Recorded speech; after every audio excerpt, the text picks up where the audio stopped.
निर्भीड पत्रकारिता अचूक माहिती जनतेच्या विश्वासाची आमची जबाबदारी।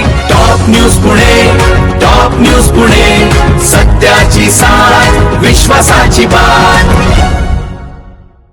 आंबेगाव पोलिसांची धडाकेबाज कामगिरी, 3 गावठी अग्निशस्त्र आणि जिवंत काडतूस जप्त, 3 जेरबंद। आपण पाहत आहात टॉप न्यूज पुणे। पुणे शहरात अवैध अग्निशस्त्र बाळगणाऱ्यांविरोधात आंबेगाव पोलिसांनी मोठी कारवाई करत 3 गावठी अग्निशस्त्र आणि 1 जिवंत काडतूस जप्त केलाय आणि 3 जेरबंद केलाय। जप्त करण्यात आलेल्या मुद्देमालाची एकूण किंमत 1,20,500 रुपये असल्याची माहिती पोलिसांनी दिली आहे। 10 ऑगस्ट 2026 रोजी आंबेगाव पोलीस ठाण्याचे पोलीस पथक परिसरात गस्त घालत असताना जांभूळवाडी पाझर तलावाच्या शेजारील मोकळ्या जागेत शरीनगर आंबेगाव खुर्द पुणे इथं 3 व्यक्ती अग्निशस्त्रांसह थांबले असल्याची गोपनीय माहिती पोलिसांना मिळाली। माहिती मिळताच वरिष्ठ पोलीस निरीक्षक शरद जिने यांच्या मार्गदर्शनाखाली पोलिसांनी सापळा रचला। सहाय्यक पोलीस निरीक्षक महेश नायकवडी आणि पोलीस उपनिरीक्षक युवराज शिंदे यांच्या नेतृत्वाखालील पथकानं 3 शिताफिरत ताब्यात घेत त्यांची झडती घेतली।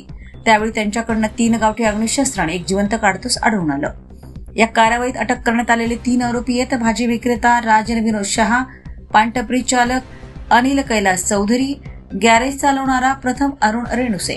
3 आरोपी पुण्यातल्या धायरीगाव परिसरातले आहेत। या प्रकरणी आंबेगाव पोलीस ठाण्यात गुन्हा दाखल करण्यात आलाय। आरोपीला न्यायालयात हजर केले असता 14 ऑगस्ट 2026 पर्यंत पोलीस कोठडी मंजूर करण्यात आली आहे।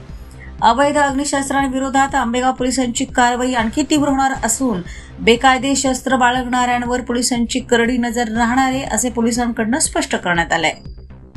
अशाच ताज्या विश्वासार्ह आणि वेगवान बातम्यांसाठी पाहत रहा टॉप न्यूज पुणे। आमच्या या न्यूज नेटवर्कला लाईक, शेअर आणि सबस्क्राईब करा। नवनवीन बातम्या व घडामोडी पाहण्यासाठी आमच्या चॅनलला लाईक, शेअर व सबस्क्राईब करा। टॉप न्यूज पुणे जाहिराती व बातम्या देण्यासाठी संपर्क मुख्य संपादक कैलास गायकवाड, संपर्क क्रमांक 8080 17 80 77। पुणे शहरात न्यूज रिपोर्टर नेमले आहे। इच्छुकांनी वरील मोबाईल नंबरवर संपर्क साधावा। Top news Pune.